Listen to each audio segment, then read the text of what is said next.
sur les 41, pour l'instant, il en reste 13, dont 5 qui sont encore touchés par balle. Et d'après le vétérinaire, il ne devrait pas survivre. Macabre découverte ce mardi sur cette parcelle à Zincourt, non loin de Châtel-sur-Moselle.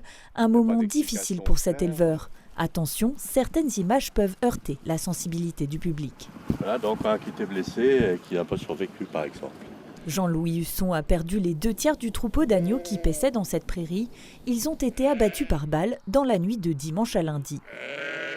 Ça m'est jamais arrivé, on m'a déjà volé des agneaux, mais c'est toujours 1, 2, c'est des choses qui arrivent. Mais là, une telle quantité, jamais. C'est le double effet, quoi, en fait. C'est-à-dire que si vous éliminez les jeunes, les brebis risquent de faire des mammites, enfin des maladies, oui, des mammites, et plus pouvoir porter, ou être obligé d'être réformé, éliminé, quoi. Donc, est-ce que c'est une façon de dépenser moins de balles pour avoir plus de résultats? Je ne sais pas.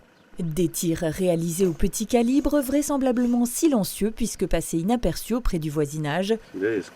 L'éleveur a porté plainte pour atteinte aux biens d'autrui ainsi que pour acte de barbarie envers les animaux. Que ce soit psychopathe ou des jeunes qui s'amusent la nuit, peut-être. Pour pouvoir faire ça, il faut être équipé de matériel thermique. Donc le matériel, normalement, qui ne devrait pas circuler, hormis les gens habilités, mais le Vulgus Pecum n'a pas accès à ce type de matériel.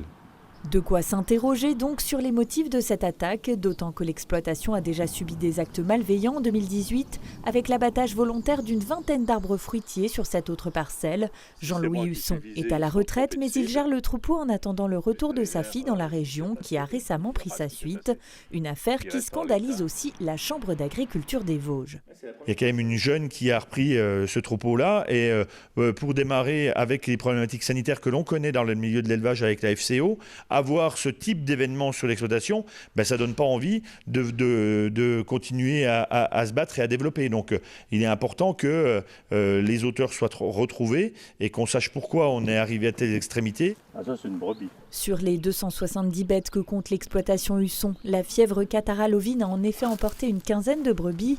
Un nouveau coup dur donc, sachant que l'éleveur craint de découvrir d'autres cadavres sur cette grande parcelle de 10 hectares. La gendarmerie a ouvert une enquête.